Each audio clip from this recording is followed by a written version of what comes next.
record. So guys, yeah, thanks for joining us. If you're on the Rewatch this is our Music Makers Social Club, having a look at a case study in Ableton Session of Charlotte De Witte. And this is normally for just our kind of Music Makers Social Club members, but it's a little free taster session going out there as well. So if you like this, you might want to look at it in future, but hopefully everyone can get some value out of this. And I've had a bit of fun preparing it, so looking forward to it. So what I'll do, guys, is I'm just going to have a little bit of a case study of her first.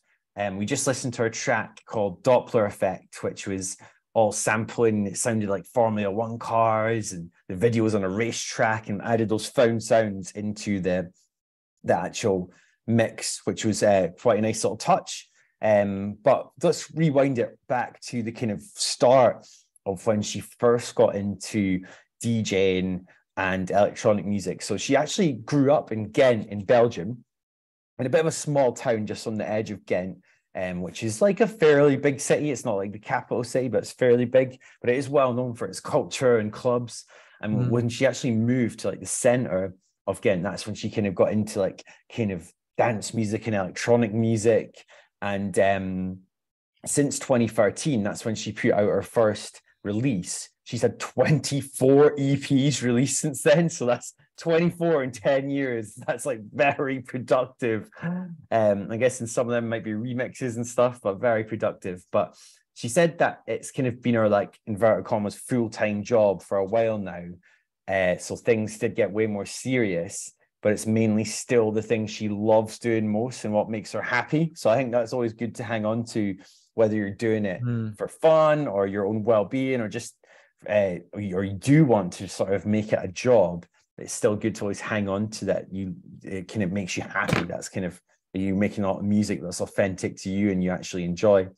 So I think one of the interesting things is she also founded her KNTXT label, which is based in Belgium as well. And that's kind of like where she releases stuff and supports other artists as well. So recently crowned #1 out of 100 top techno DJs by DJ Mag's yearly polls. Well, if that means anything, polls and awards ceremonies, they're great for a bit of exposure, but they're not the be all and end all. Now, she does have some interesting kind of quotes and attitudes on music and techno. And she said kind of on what techno is about. She said the music she plays definitely like isn't happy. It's like rather stripped, melancholic and moody. It is, although she's one of the more famous ones, she considers it a little bit unconventional, and techno's always had that sort of almost outsider edge to it as well, the mystery, the darkness, kind of interesting takes on things. So I almost think techno has a little bit of like a punk attitude to it as well. I'd almost say it's comparable, always reaching to do something new, a little bit raw, a little bit political. So that's quite cool. And she was saying as well that kind of for her inspirations, it's actually not often always other music that inspires her. It's like traveling, food. She like loves cooking and food and stuff, and going to new cities you haven't been to before. So I think that's good advice for everyone, that it's good to step back sometimes and kind of actually look for inspiration outside of music itself, and kind of find kind of ideas from other places as well, whether, and you'll know yourself what that is, whether it's going on a bike ride or going to an art gallery or whatever. So I like this quote she had though about social media and promotion, because I think to be a full-time artist, that's sort of part of the game these days. Not everyone loves it. But she said that we must believe that eventually quality survives over bullshit, which I quite like as well. So making the best possible stuff you can, that's what will last in the end, rather than like some sort of trending meme on TikTok. And out of the gear she's used, she's quoted like she uses a lot of in the box stuff. So the Roland TB303 kind of like emulation of that, you got a plug into that. What a surprise. Sorry? What a surprise. Yeah, I know. Especially as she describes her stuff as like acid techno sometimes. So she has inspiration from like acid house and kind of acid and techno, and merging those two together a little bit. The Ultimate Complete bundle by Native Instruments, Sound Toys bundle, Waves bundle, that kind of thing. She actually likes using Logic as well, which I was surprised to hear, because a lot of techno and electronic people use Ableton loads, but she says she switches between both and has learned both over the years. And for hardware, mainly like the Roland boutique instruments, kind of, I guess they're like portable if you want to use them live. They sound great. They're a bit small for my liking, but I think they do great sounds and very benefits to them as well. So yeah, there's some of the things that kind of sum her up, actually, her background, attitudes and quotes. And this will be in like the show notes as well as the sources, if you want to dig a bit deeper into where I found out the information as well from the different interviews that she's given. Tuned into one of her podcasts with Tiga, which was awesome. Tiga's another great electro artist, so she's done it. I've linked to that as well if you're interested in seeing that as well, everyone. So hopefully that's a little bit about Charlotte De Witte there. Now it's time to try and go into Ableton and have a look. Can we maybe just try and explore some of the sounds that she has and try and make it as good as we can? So I'm going to share the screen just now. I'm going to jump into Ableton just now, and I'm just going to see if you guys can hear this. Okay, give me a second. So if I press play on this, thumbs up, can you hear that? Yeah. Okay, awesome. So I thought today, rather than looking at the beat side of it as much, we might do a little bit of that. I wanted to look at the sort of sound design and synths and sampling side of it a little bit. So just to kick us off, I actually had this is like an acid techno beat I found it was in Ableton's little sample pack section. So if you go to packs and then go core library and then samples, every version of Ableton has a whole library that comes with it, and you can get more free packs and paid packs off their website. So yeah, I just found this one. It's a good starting point anyway, just for the beat. Is that loud enough for everyone? Yeah. Fine, yeah. Cool. I thought that would just be a good beat to start us with. And then I thought, okay, she actually said she normally starts with like the bassier instruments in her track and then builds her track from that. So kick drum, bass. And I thought, okay, I want a bass line. And of course, if you go into instruments in Ableton, a lot of people for techno might reach to something like Analogue to start with, or an analog analog synth or an analog sounding plugin. And I totally would agree with that. You can get that rumble, that rawness. But I actually really like FM synths for techno basses as well, because they're digital and they're can sound a bit cleaner, but like if you crank them a bit, they can sound really weird and metallic and harsh. So I thought I'd go for operator on this one, and I found a preset I quite liked called FM Deep Bass. So I'll let you just hear that just now. That's it, high pitch, bring it down a bit, and I'll turn it up a bit for you guys. And you'll notice it's even got like a bit of reverb on it already. And one thing I think that techno does so well, almost like dub music, is it plays with space a little bit. So it's not very conventional to have reverb on your bass line, but I actually quite like that little bit hiss of reverb on it as well. So to make a bass line, all I really did was play in a couple of notes.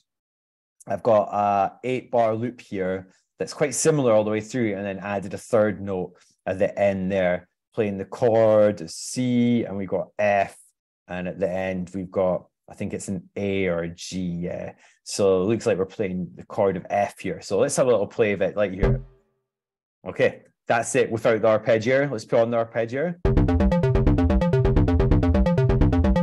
And like I said, if you crank up,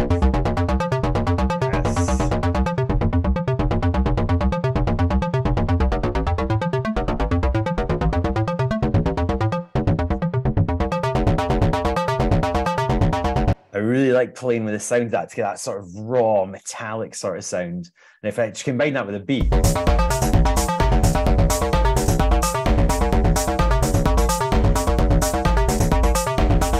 And you can hear how it's actually, because of the setting on the ARP. So I've got the MIDI effects, arpeggiator, I've used the ubiquitous one. That one actually is sort of a bit like, it feels like behind the beat, a little bit of a groove to it as well.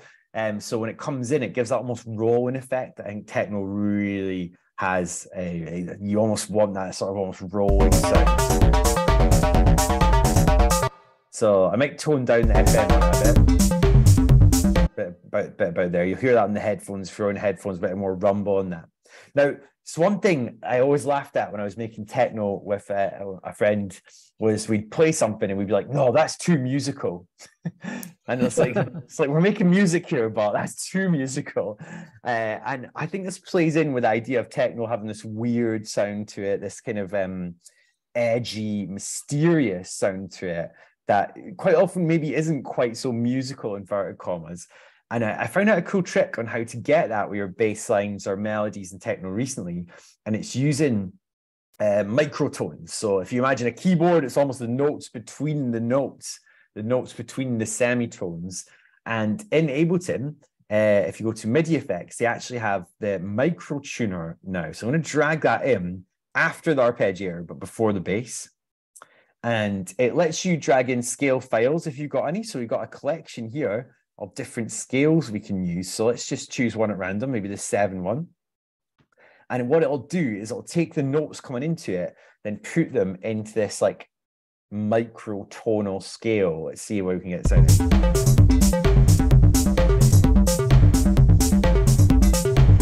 I'm going to bring up the filter. And then what we can do is you can play around with them. And quite like changing see the transpose here, bringing it down or up one. Or you can bring it up one.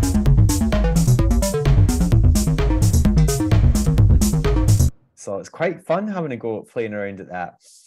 And you can even generate your own scales. If I put on generator A, and maybe we want to have like maybe bring it down, maybe like 7 pitches to our scale over like maybe half an octave and make some of them random. If I go generate, it'll generate its own one. So that's it on, that's it off. And you can see how you can get that more mysterious notes between the notes feel. It's quite well known in techno. There's other ways of doing that using like LFOs, sending them to the pitch, but I thought I'd focus on microtuner tonight because that's quite a cool one as well. So we've got our kind of bass line. Like I said, you can play around for ages with the synth sounds just to kind of get it sound. I might even add a bit more reverb to it.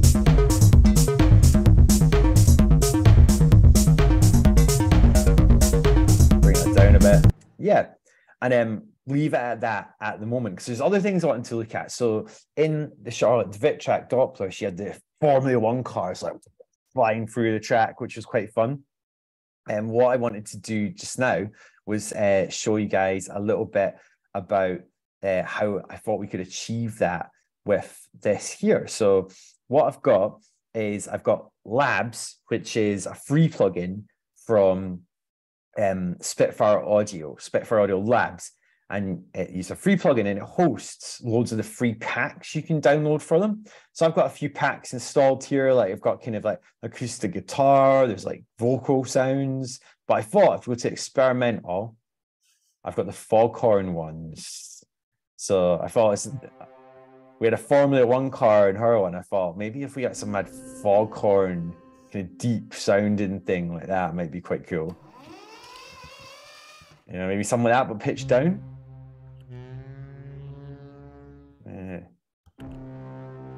Something like that. Let's go for that one. So if I hold down a note here, and if I arm that track, we should be able to hear it a bit better. And it's actually been sampled from an actual foghorn in real life.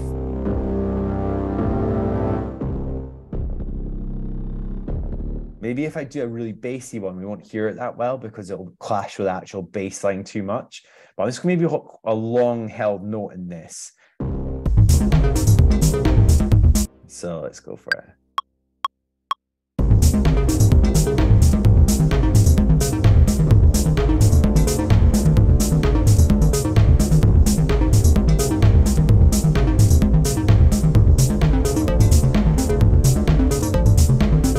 So I just recorded in 2 different notes there. And if I play it by itself,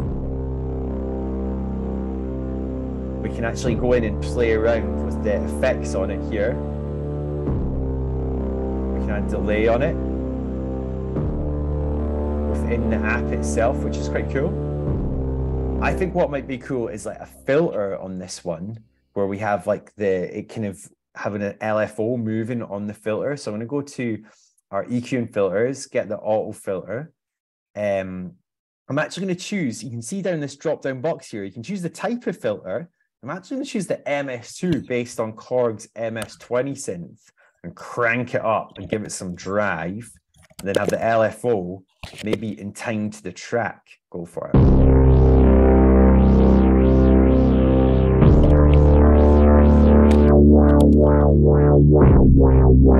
That's kind of cool. So that can be part of our track.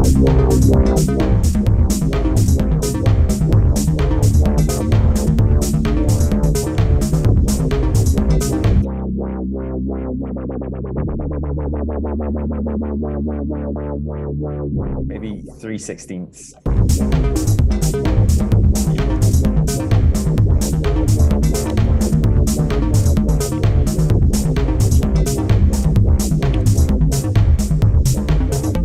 So I thought that'd be quite a cool background noise. You wouldn't have it running the whole track, but in your arrangement, that might be quite a cool thing to have at a certain point in the track.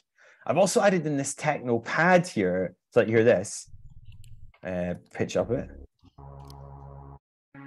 I thought this could give us a bit of that sort of almost acid 90s sort of techno sound.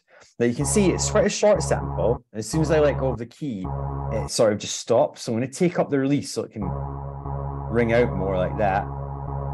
Maybe make that attack so it swoops in more. Like that, that's what I'm going for. And then what I might do is I quite like the pitch to modulate on that. So I'm going to go to controls. I've got an LFO. I'm going to turn up the pitch here. A bit much. So it just wiggles the pitch basically as we're playing around with it. And I feel like we could add this into our track. And with the micro tuner, we can maybe copy that and paste it into this one here. And then we have, so it's got the same scale. Pardon me.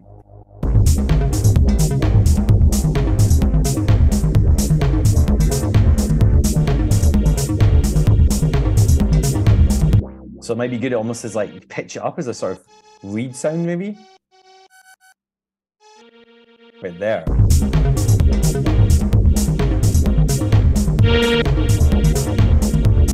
going to record that in.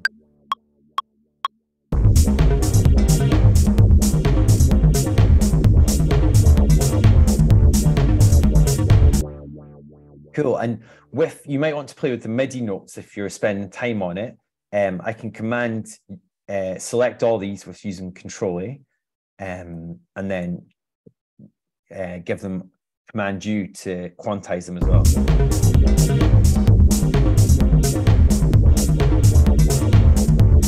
Maybe get a bit of reverb on this one. And then I might just sort of bring everything down by selecting them all and just mix them in gradually, see what our mix is. See how our mix is set in that. And like I said, because we're focusing on the sound design elements of it today rather than the beat, I might bring in the actual kind of melodic and kind of musical elements first.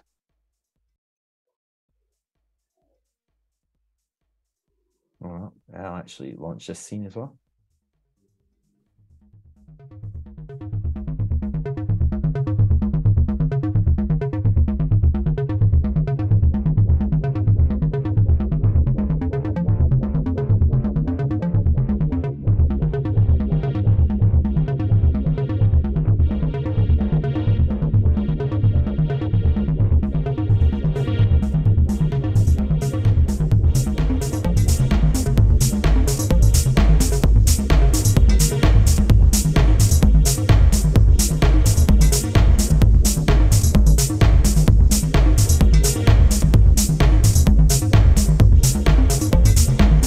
And one cool thing you can also do with Simpler for percussion is if I jump into instruments and go Simpler here, drag it on. If you get some sort of industrial sort of sound, so I'm going to go to our core library, you can use any better even if you record your own sounds, to be honest. But I'm just going to use the ones from Ableton sample pack just now and have a look. Maybe I'll drop that in there. So I've got my kind of sample of the machine noise there. I'm going to slice mode here. I'm going to slice it and change the sensitivity so it's much lower. Actually, I think it's maybe a really short sample, so we're not getting many slices on it. Maybe just one shot then would be cool. We can actually make this into a sort of percussive sound. I might use classic mode so you get better control over the release.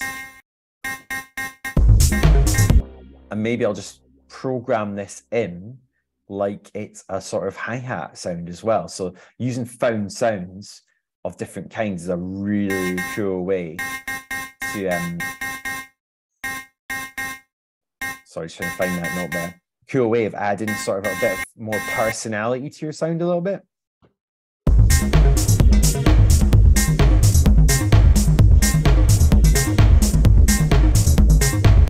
Remember, when you're programming in drum beats, always get your velocities in as well.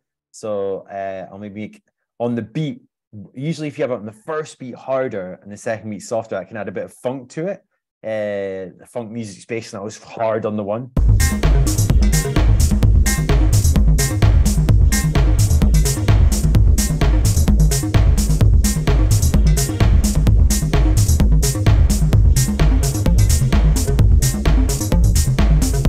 And then that would be kind of my starting point of taking that, of like maybe thinking, okay, now I could, this beat we've got on the go, you could actually tear that out and start building up your own beat from that. So if you're in a more of a sound design mood with synths and kind of sampling, it's totally okay to drop in a beat to get your kind of inspiration started, and then later on tear that out and actually program in the beat that you actually want that's more original on your own as well. So that's one thing I always recommend. And also, if you do make a track and it does just have a sample like that in it and actually works, don't feel guilty. It's totally fine to use little samples and bits from packs as well, if you've been a bit more original with the other sounds in it as well. And that's kind of, I'd encourage people to actually do that if it helps speed up your process as well. Don't ever feel guilty about that at all. So I think that sort of takes us to the end of a little bit about Charlotte De Witte and sort of looking at some of the techniques she mentioned. If you want to expand on it as well, you can maybe add a bit of a 303 kind of sound in there for that raw lead sound she's quite kind of likes using herself as well. But what I'll do is I'll stop the recording. If anyone's been watching this on the rewatch, I hope you've enjoyed it, everyone. And we'll head back to our demo listening session next. Cheers, guys.